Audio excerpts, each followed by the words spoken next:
Lady made a video saying that if you're a single mom, especially if you're like in your 20s, you got 2, 3 kids, prepare to struggle, prepare to cry, prepare to feel like you don't want to be here anymore, damn near unalive yourself. And a lady responded to that saying that she was talking to her, because she was 23 with 3 kids. Oh, y'all look at this. Literally, I stayed in the hospital for a whole week because I had an overdose. I overdosed because I literally did not want to be here no more. A lot of people have negative things to say about single mothers, about how we should have chosen better, we should have made better decisions, we should have stopped at 1, we shouldn't have had a baby if we weren't financially stable. But the funny thing about that is finances change. You could be stable 1 year and then the next year not know how you're going to eat, and guess what? Those kids still have to eat. And so, my name is Fitz, y'all. I don't think those are negative things to say about single mothers. I think it's just a reality and people trying to solve for the problem and say, where did this go wrong, right? If you're financially stable, that's probably the wrong time to get if you're financially unstable, that's probably the wrong time to get a divorce, right? Just like if you don't like your job, but you ain't got no money saved up, that's probably the wrong time to quit. I mean, let's be real, but let's let her keep talking. People will say, well, you should have stayed with the man, or you should have stayed within your marriage. That is your fault. But I tell you, and I'm going to tell you again, that staying in a situation that doesn't serve you, even if you are afraid of what comes next, is going to hurt you further. It's going to cause more damage to you. There are going to be more things that you're going to need to heal from. So is the grass greener on the other side or not? So staying in a situation that doesn't serve you, how doesn't it serve you if the person is there for you, providing for you and the children? How doesn't that serve you? But see, what happens is you get married and then you change and you start thinking, oh, I need this and I need that. And then all of a sudden they're not good enough. And now it doesn't serve you. She ain't say I was getting abused. She ain't say nothing. It doesn't serve you. In what manner? Being a father and being there, a protector and provider for your kids, that doesn't serve you? Or is it this, oh, I need somebody on my level type mentality? I'm interested to see what she says that led her to her divorce. This lady talks about how nobody really told her what it meant to be a wife and a mother, just like nobody really told me. I'm going to say it until my lips turn blue, until everybody just blocks me because they can't stand me talking. Your 20s is not for childbirth. Your 20s is not for marriage. It isn't. It's to get to know who you are. It's to figure out what you like to do certain hobbies. It's to figure out what you're even into. Yes, you can be in a relationship, but everybody that you get into a relationship with is not meant to be your husband, is not meant to be the father of your child. So be for the streets. Essentially be for the streets, because, what do you think is happening during your 20s when you're in those relationships or you're in hookups? You having sex. So you're having sex with men that are not married to you. You're having sex with men that probably don't care about you, that are only increasing the chances that you'll become a single mother. Even if you got the IUD, those aren't 100%. Even if you're using condoms, those aren't 100%. So, and then on top of that, you're going through all of that emotional baggage and stuff like that. So even while you're trying to find yourself, you're still essentially, when you're in these relationships, dependent upon somebody else, or you're interacting with someone else in a way that could hinder yourself. This narrative that you can't find yourself in a marriage is completely BS. What ends up happening, though, is you start comparing yourself to other people, and then you want that, and then you start putting stuff on the partner that you never even agreed on. But let's see.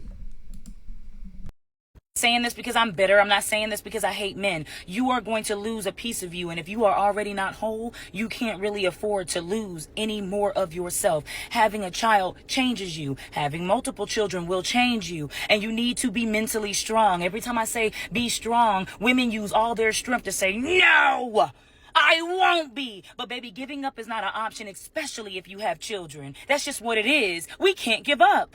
Let me be clear. Everybody is going through it. Then why give up on your marriage? Because it doesn't serve you.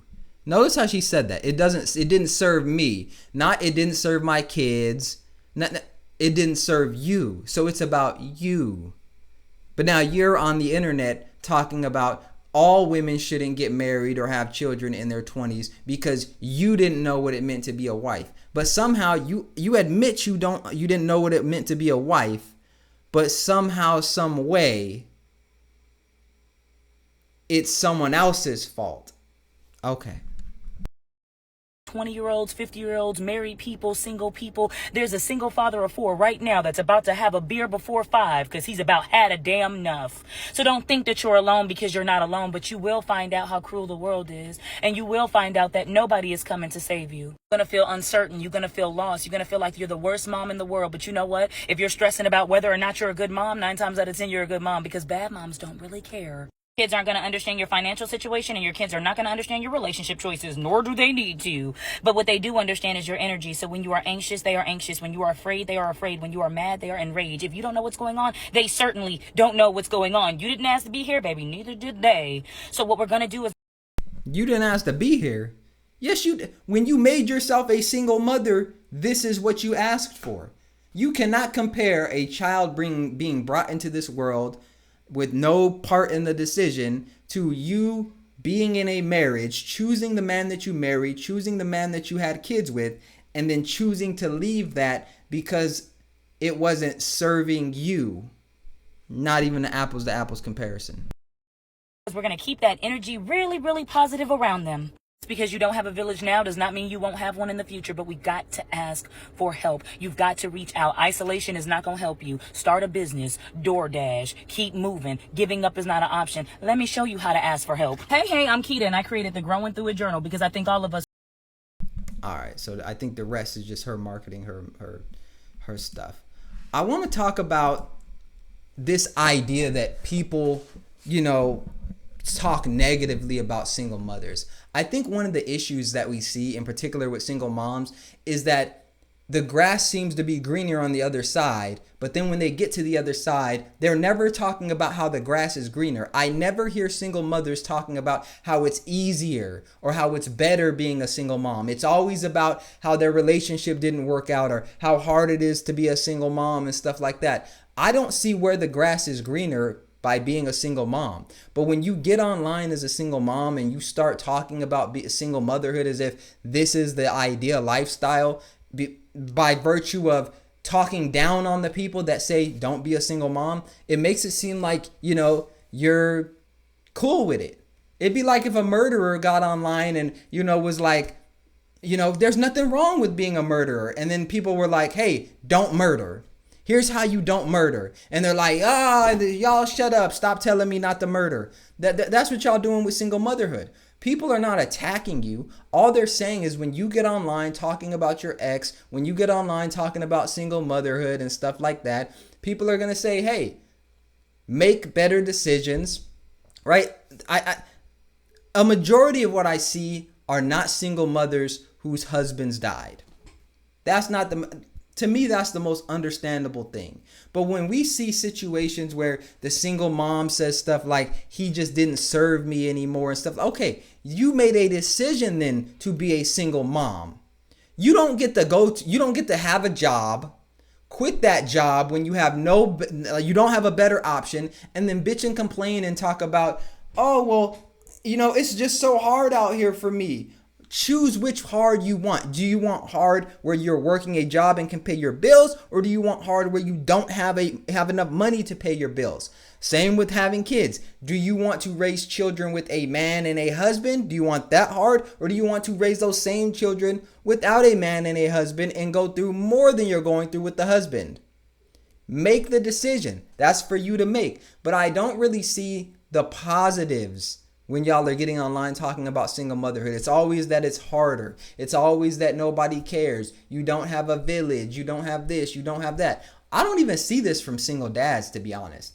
I don't see this from single fathers. I don't see this from fathers in marriages. I just don't see this. It's usually women, particularly single women, trying to convince us that being a single mom is just as good as having a 2-parent household. But hey, maybe I got something wrong. Let me know in the comment sections. Tap in. My name is Fitz. Make sure you hit the like button, subscribe to the channel. If you're a content creator looking to grow your brand online, tap into my content confidence workbook.